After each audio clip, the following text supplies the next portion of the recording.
everyone, it's Clarice, and today I'm going to be reviewing the last two books that I read this BookTubeAthon. If you're interested in hearing my thoughts on the other books I read, I will leave links to those videos down below. If you only came here to watch a review of a specific book, I will leave links to the sections of the video where those reviews can be found in the description and on the video itself. The last BookTubeAthon, I read Holes by Sachar. This story follows a boy named Stanley. Stanley's family is cursed, no thanks to his no-good, dirty, rotten, pig-stealing great-great-grandfather. One day, Stanley is falsely accused of stealing, and because of that, rather than be sent to jail, he is sent to this camp for delinquent boys.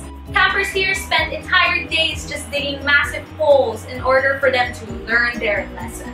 After spending some time at camp, Stanley gets suspicious and starts to realize that maybe the adults are hiding something. And maybe they aren't just digging holes to build character. This is a children's book, but I still thoroughly enjoyed it, which was such a pleasant surprise. I love it when books transcend the age brackets that they are marketed to. And this book definitely did that. It's presented as a children's book, but it also deals with much heavier issues than you would usually encounter in a children's book. This book actually follows two storylines, one from the past and one from the present. Stories that deal with things like racism, bullying, and how not to be an asshole in spite of all that. I like the stories. I like the connections between the past and the present. I like the lessons. I like the humor. I just really like this book. It's definitely one I wish I'd read as a kid, but I still feel like I gained a lot from as an adult. Teenager, I'm 19 for a month and a half still. I count as a teenager. I highly recommend this book for people of all ages. The last book I read this BookTubeAthon, which was probably my favorite book I read this BookTubeAthon, was Down and Out in the Magic Kingdom by Cory, Doctorow. This book is set in the future where everyone is part of this one culture called the Bitchin' Society. It's kind of a strange name, but we'll go with it. Wherein technological advancements have basically rendered death obsolete. It follows the story of Jules, a man who lives in and works in the Magic Kingdom. Yes, I mean the Magic Kingdom as in Walt Disney World, where multiple groups or organizations called ad hocs work. However, Jules has his suspicions that one of these ad hocs is actually plotting to take over the entire Magic Kingdom and slowly but surely take over all the other ad hocs living there.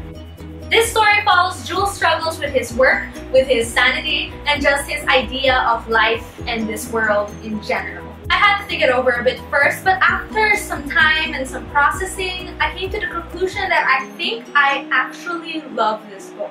Sure, it has a lot of things that may cause a lot of people to hate it. The characters aren't all that likable, some of the vocabulary is really confusing, especially in the start, and some people may see this book as a bit shallow. But personally, I couldn't care less if characters are likable or not, as long as they have an interesting enough story for me to want to follow it and find out what happens next. And even though I didn't understand everything, especially at first, I actually kind of enjoyed learning about these concepts and definitions and about the world through the story and through the things that happened rather than through actual definitions right on the page. Speaking of the world, I absolutely love the world. That was probably my favorite part of this book. Technology and the culture was just so fascinating that that's probably what kept me thinking about this book long after I finished it. And yes, the characters seem shallow, and they seem to be focusing on a problem that also seems shallow in the grand scheme of things, worrying about some rides in some theme park in a world where people no longer die. But I personally actually found it extremely refreshing. Not all books introducing a new world need to be about the big problem. This book still addressed the philosophical aspects of this world and managed to show some of the problems in it, but through a personal level, through the experiences of these characters.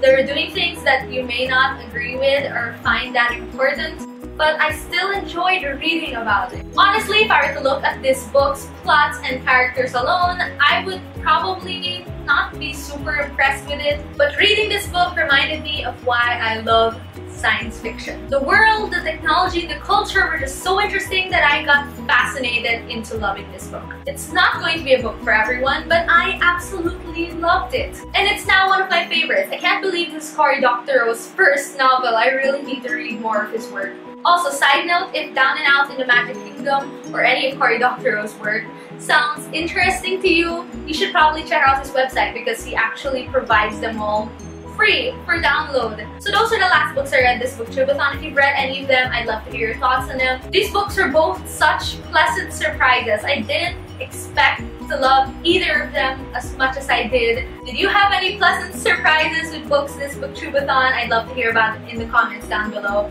As always, please like this video if you liked it and subscribe to my channel if you haven't yet. Thank you so much for watching and I hope to see you in my next video. Bye!